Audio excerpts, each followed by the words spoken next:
চাইলে হয়তো মাফ করতে পারে, কিন্তু শিরকের সাথে যদি আপনার সম্পৃক্ত থাকে তাহলে আল্লাহ তাআলা মাফ করবেন না। একটা एग्जांपल বোঝার জন্য, এই বিল্ডিং এর যদি ফাউন্ডেশন যদি ভালো না থাকে, ফাউন্ডেশন যদি আপনি ভালোভাবে যদি না নিয়ে থাকেন, আপনি ভিতরে যতই উপরে যতই কারুকার্য করেন এটা কোনো কাজে আসবে না, সামান্য বাতাসে সেটা পড়ে যাবে। আপনার ভিতরে যদি ঈমান না থাকে, ঈমান শক্তি না থাকে, তাহলে আপনি যতই ভালো কাজ করেন কোনো কাজে আসবে না। তাহলে ইনশাআল্লাহ আমরা এখন থেকে প্রস্তুতি গ্রহণ করি যে কোনোভাবে আমরা শিরকের সাথে সম্পৃক্ত হব না ইনশাআল্লাহ।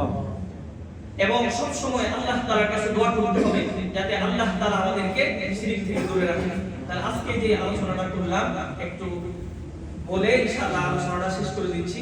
প্রথম যে আলোচনাটা করলাম সেটা হচ্ছে অমুসলিমদেরকে যারা আল্লাহকে ছাড়া গায়রুল্লাহর ইবাদত করে তাদেরকে কখনো গালি দেওয়া যাবে না। কেন গালি দেওয়া যাবে না? তাদেরকে গালি দিলে তারা আমার আল্লাহকে গালি দিবে। দ্বিতীয় নাম্বার হচ্ছে অমুসলিমদের সাথে আহলে কিতাবদের সাথে আমার আপনার ব্যবহার কিভাবে হবে, তাদের সাথে সুন্দরভাবে আচরণ করতে হবে। এই ভিত্তিতে এই দুই মূলনীতির ভিত্তিতে ক্রিসমাস যেটা গেল সেটা সম্পর্কে আলোচনা করলাম। যে এই ক্রিসমাস তারা যে দিনটা পালন করে তারা তাদের ধর্মীয় ভিত্তিতে এই দিবসটা পালন করতেছে। তাদের ধর্মের মূল ভিত্তিটা কি? ঈসা আলাইহিস সালাম হচ্ছে আল্লাহ তাআলার পুত্র অথবা ঈসা আলাইহিস সালামের গড। আর আমরা যারা মুমিন, আমাদের আকীদাটা বললাম, আমাদের বিশ্বাসটা কি? আল্লাহ তাআলাই এক এবং তিনি কারো মুখাপেক্ষী নন, সকলেই তার মুখাপেক্ষী এবং তিনি কারো থেকে জন্মগ্রহণ করেননি এবং তার থেকে কেউ জন্মগ্রহণ করে না। এটা হচ্ছে আমাদের আকীদা। এবং যারা এটার সাথে সম্পৃক্ত হয়েছে তারা তাওবা ইস্তিগফার করে ফিরে আসবে, তারা আল্লাহ তাআলার কাছে তাওবা ইস্তিগফার করবে।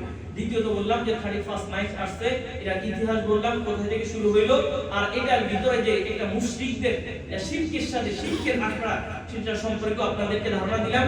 কোন মুসলমান কোন মুমিন 31st নাইট পালন করতে পারে না, হ্যাপি নিউ ইয়ার লিখতে পারে না, মেরি ক্রিসমাস এটা লিখতে পারে না, কোন মুসলমান এটা সমর্থন করতে পারে না। কেন করতে পারে না? রাসূলুল্লাহ সাল্লাল্লাহু আলাইহি ওয়াসাল্লাম বলেছেন, মান তাশাব্বাহা বিকাউমিন ফাহুয়া মিনহুম, যে তাদের সাদৃশ্য অবলম্বন করবে সে তাদের অন্তর্ভুক্ত। আপনি যদি এগুলা করেন তাহলে আপনি কাদের অন্তর্ভুক্ত হবেন? তাদের অন্তর্ভুক্ত। তারপরে যে বললাম হচ্ছে আমরা মুসলিম হিসেবে আমাদের যে আরবি মাস যেগুলো আছে সেগুলা সম্পর্কে আমাদের অবগত হতে হবে। কোন মাস শেষ হচ্ছে, কোন মাস আসতেছে, রজব মাস আসলে রাসূলুল্লাহ সাল্লাল্লাহু আলাইহি ওয়াসাল্লাম কি দোয়া করতে বলেছেন সেই দোয়া পড়া এবং সেই অনুযায়ী আমল করা। শেষ একটা কথা বলে আমি আমার আলোচনাটা শেষ করে দিচ্ছি, সেটা হচ্ছে এই যে বছর শেষ হইল, ধরেন 2025 সাল শেষ, একটা বছর শেষ হইলে মুমিনের করণীয় কি?